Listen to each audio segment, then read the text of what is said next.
ফেব্রুয়ারি মাসের ৩-৪ তারিখ করে একদিন বিকালবেলায় আমি, মাস্টারবাবু আর তিহান তিনজন মিলে বেরিয়ে পড়েছিলাম। তবে এতদিন সেই ভিডিও এডিটিং করে পোস্ট করার সময় হয়নি। আজ সময় পেলাম, তাই তোমাদের সঙ্গে সেই মেমোরি শেয়ার করছি। আমি রেডি হয়ে গেলাম। প্রথমে সোয়েটারটা নিয়ে নিলাম, কারণ তখন মোটামুটি ভালোই শীত ছিল। আর তারপর এবার রেডি করব তিহানকে। সোয়েটারটা একটু ঠিকঠাক করে নিলাম, কারণ তিহান এলে তো আবার বদমাইশি শুরু করবে। এবার শুরু হলো তিহানকে রেডি করানোর পালা।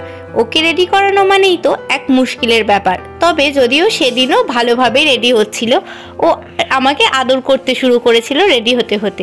তারপর ওর চুল আঁচড়ে দিলাম, আর এরপর একটু বডি লোশন মাখিয়ে দিলাম ওর মুখে। ও একদমই ক্রিম মাখতে চায় না, ফেস ক্রিম, তাই ওই যে বডি লোশনটা রয়েছে সেটাই ওর মুখে আমি একটু অ্যাপ্লাই করে দিই।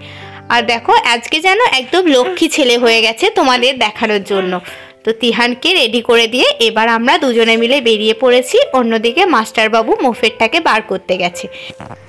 ততক্ষণে দেখো তিহান তোমাদের কেমন বাই বাই জানাচ্ছে। তো এবার মোফেরটা চলে এসেছে, আর আমরা তিনজন মিলে বেরিয়ে পড়েছি বেড়ানোর উদ্দেশ্যে। তিহান সমানে সামনে দাঁড়িয়ে যেতেই পছন্দ করে বেশি, ও একদমই পিছনে বসতে চায় না। আজ দেখো সূর্যটা অস্ত যাওয়ার সময় ঠিক কতটা সুন্দর দেখতে হয়েছে। তো রাস্তা দিয়ে যেতে যেতে তোমরা আমার চ্যানেলটাকে একটা সাবস্ক্রাইব করে দাও তো। আর আমার ভিডিওগুলো যদি ভালো লাগে তাহলে অবশ্যই যেন একটা লাইক করো। তিহান সামনে কেন দাঁড়াতে চাই জানো? কারণ ও রাস্তাটা যেতে যেতে খুব ভালোভাবে দেখতে পায়। সেদিন বিকেলে বেড়াতে যাওয়ার মেন উদ্দেশ্য ছিল আমাদের মুদিখানার বাজার করা।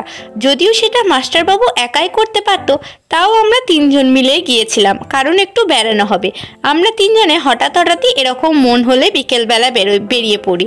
যদিও আমাদের বাড়ি গ্রামের দিকে, খুব বেশি ঘোরার জায়গা নেই, তাই আমরা ছোটোখাটো আনন্দ করার জন্য এইভাবেই কোনো কাজ পেলে বেরিয়ে পড়ি। তো মুদিখানার বাজার নিয়ে এখন মাস্টারবাবু মোফেরটাকে ঘোরাচ্ছে, আর আমি আর তিহান ততক্ষণে জিনিসগুলো নিয়ে চলে আসলাম। আর তারপর চলে এলাম একটা মিষ্টির দোকানে তিহানকে সন্দেশ খাওয়াতে, কারণ বাইরের ফাস্টফুড বা চকলেট তিহানকে আমরা খুব বেশি দিই না। তাই একটা সন্দেশ নিয়ে নিলাম। এখানে তিহান আর একটা বন্ধু পেয়ে গেছে, তাই ও বন্ধুর দিকে তাকিয়ে তাকিয়ে দেখছে যে সে কি করছে। এরপর সন্দেশটা পেয়ে যেতেই তিহানের তো খুব আনন্দ হয়ে গেছে। একটা বেঞ্চের মধ্যে বসিয়ে সন্দেশটা তিহানকে খাইয়ে দিলাম, আর তারপর আমরা চলে গেলাম ফুচকা খেতে। প্রথমে তিহানকে মাস্টারবাবু ধরেছিল, আমি ফুচকা খেয়ে নিলাম, কারণ রোড সাইড তো তিহানকে একদমই ছেড়ে রাখা যাবে না। আর আমি দেখো কত ফুচকা খেতে ভালোবাসি, একবারে গোটা গোটা ফুচকায় মুখে পুড়ে ফেলছি। আর তারপর আমি তিহানকে ধরলাম, আর মাস্টারবাবু খেয়ে নিল। রোড সাইডে দাঁড়িয়ে এরকমভাবে ফুচকা খাওয়ার মজাটাই আলাদা, তাই না?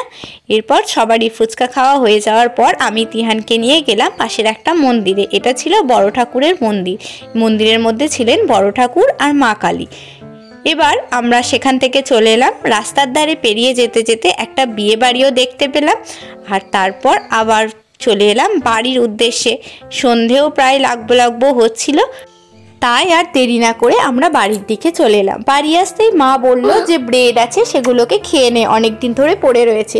তাই দেখলাম এখন আর কি স্যান্ডউইচ বানাবো, এই জন্য একটা অন্যভাবে ব্রেডটাকে খেলাম। তোমরাও এইভাবে ব্রেডটা বানিয়ে দেখবে, খুব টেস্টি হয়। ব্রেডটাকে প্রথমে রুটি সেঁকার জাল দিয়ে ভালোভাবে সেঁকে নেবে, আর তারপর একটু ঘিকে গরম করে ঘিটাকে ভালোভাবে দুদিকে মাখিয়ে দিয়ে দেবে অল্প একটু চিনি। তার সঙ্গে চাইলে তোমরা গোলমরিচের গুঁড়োও দিতে পারো। আর ব্রেডটাকে বানিয়ে নিলাম বাড়ির সবাইকে দিয়ে। তারপর আমি খাটের মধ্যে বসে বসে খেতে শুরু করলাম। তিহানকে লুকিয়েই খাচ্ছিলাম অবশ্য, কারণ ও একটু আগেই খেলো, আবার দেখলে খাবো বলবে, ওই জন্য ওকে লুকিয়ে লুকিয়ে ঘরের মধ্যে বসে খেয়ে